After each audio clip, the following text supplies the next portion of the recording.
Sabi nila, ang swerte mo raw kapag nahanap mo na yung taong handang sumabay sa kahit anong kumpas ng mundo mo. Yung taong magiging kampi mo sa lahat. Hindi ka iiwan, hindi tatalikod, at sasamahan ka saan man kayo dalhin ng tadhana.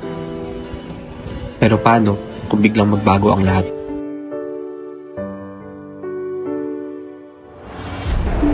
Dati, hindi kami mapaghiwalay. Parang iisang mundo lang ang iniikutan naming dalawa. Sa bawat pangarap ko, nandoon siya para umalalay. Siya yung naging pahinga ko kapag nakakapagod na ang lahat. Kahit saan, lagi kami magkasama. Walang lakad na hindi kami Uy, magkasangga. may bibigay pala ako sa'yo. Ano yun? Ito. Suot ka sa'yo.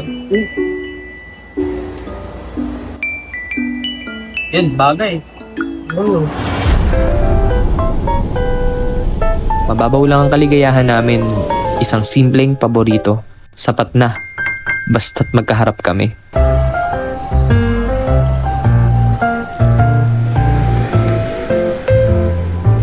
Siya yung taong laging inuuna ang iba bago ang sarili niya. Kaya ipinangako ko, ako naman ang poprotekta sa kanya.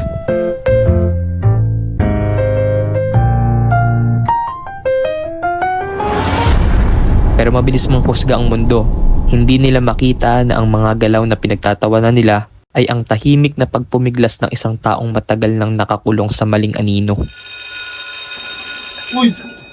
Kamusta? Uy, Sean! Bakit ito kasama mo? Nakahiya yan, pre. Uy! Dali lang. Dali ako pala. It's time to. Ito lang. Ang bigat makita na unti-unting ninanakaw ng ibang tao yung ngiti niya. Yung taong nagbibigay liwanag sa buhay ko. Unti-unting nilalamon ng dilim.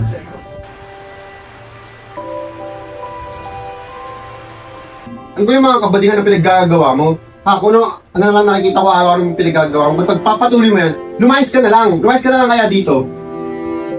Akala ko, sapat na yung nandun ako para tanggapin siya. Pero ang sakit palang isipin na ang mismong bahay kung saan siya dapat pinakaligtas ay siya pang unang magsasara ng pinto para sa kanya. 4 na taon na ang nakalipas mula ng gabing yun.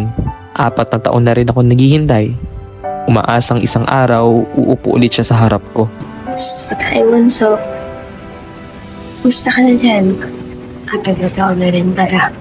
Sorry Sorry kung hindi ako napagpahalam. Yung gabi umalis ako. Hindi ko sa ginaya galit ni Papa eh. Pero gusto kong malaman na masaya ako rito. Kaya salamat.